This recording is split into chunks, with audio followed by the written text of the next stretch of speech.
Imagine a business where the law prohibits you from setting your own prices. Imagine a business where if you try to cut costs, your profit margin actually drops. Now, imagine that despite these bizarre rules, the government legally guarantees that you will make a profit, no matter how inefficiently you run your operations. This isn't a hypothetical economic experiment. This is the multi-trillion-dollar business model running right under our noses, powering every single light switch, smartphone, and refrigerator across the nation.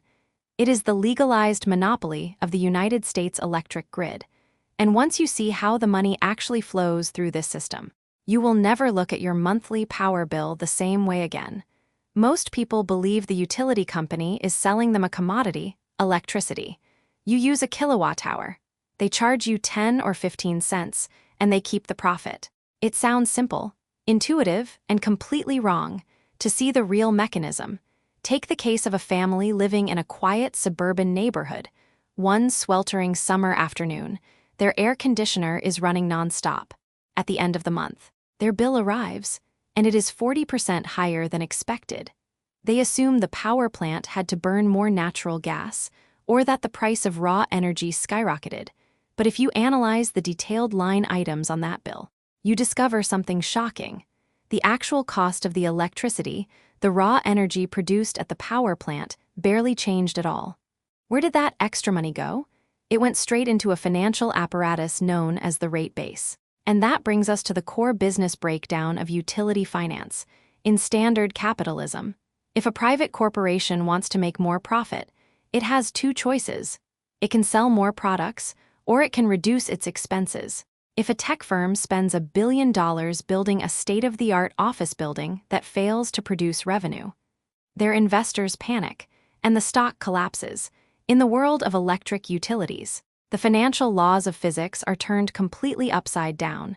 When a state grants a private utility company an exclusive regional monopoly, it strips away their freedom to set prices.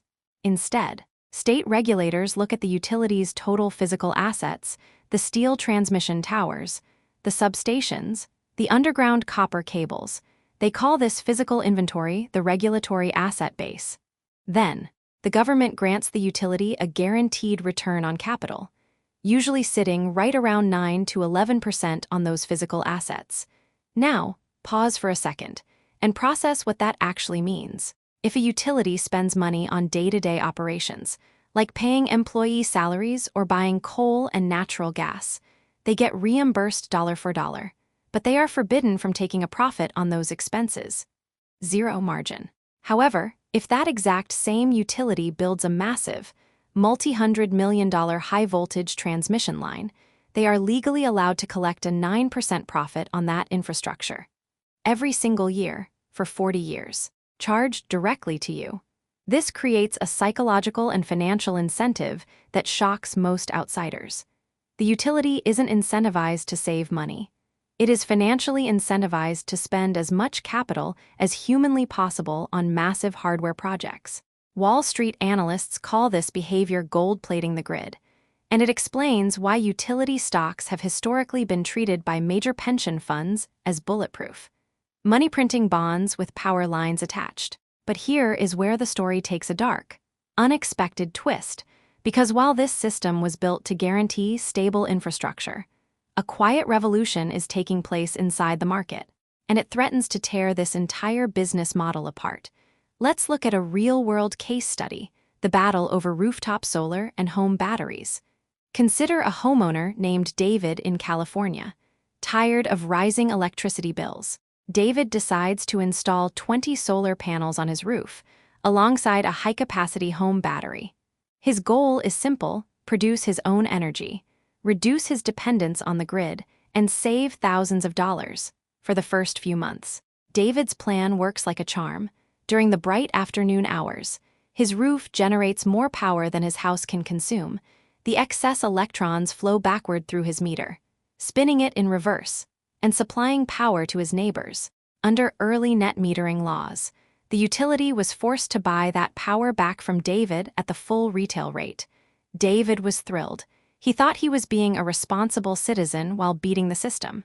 What David didn't realize was that he had just fired a shot directly at the utility's bottom line. You see, from the utility's perspective, David wasn't just a customer saving money. He was a rogue operator creating a financial death spiral. When millions of homeowners generate their own electricity, the total volume of power bought from the grid declines. Because the utility's fixed costs to maintain millions of miles of wires stay exactly the same, they are forced to raise rates on everyone else to maintain their guaranteed profit, which causes even more homeowners to buy solar panels, driving rates even higher for those who can't afford panels. This is the utility death spiral, a catastrophic feedback loop that threatens to bankrupt traditional energy models. So, how did the multi-billion-dollar utility monopolies respond to this threat? Did they adapt? Did they lower their prices to compete? No, they did something far more effective.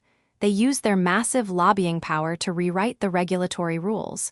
In state after state, regulatory commissions began changing the math. They slashed the price utilities pay homeowners for solar energy by up to 75%, while simultaneously introducing mandatory grid connection fees.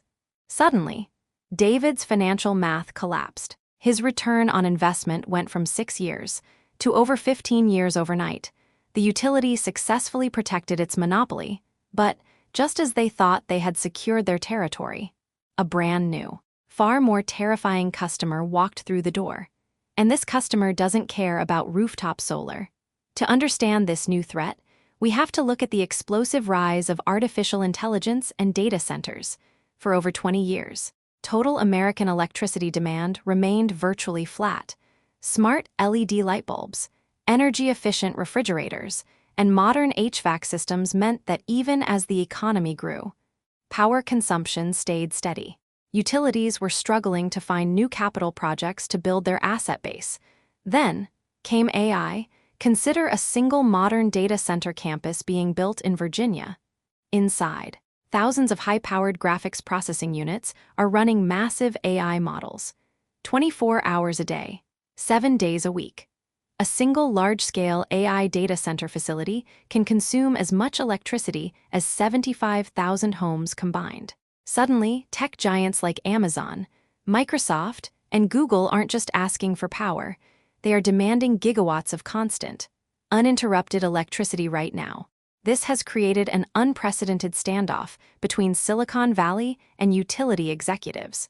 If a tech company wants to turn on a new $20 billion data center, but the local grid doesn't have enough high-voltage capacity, that data center sits completely useless. Every month of delay costs the tech giant hundreds of millions of dollars in lost computing power.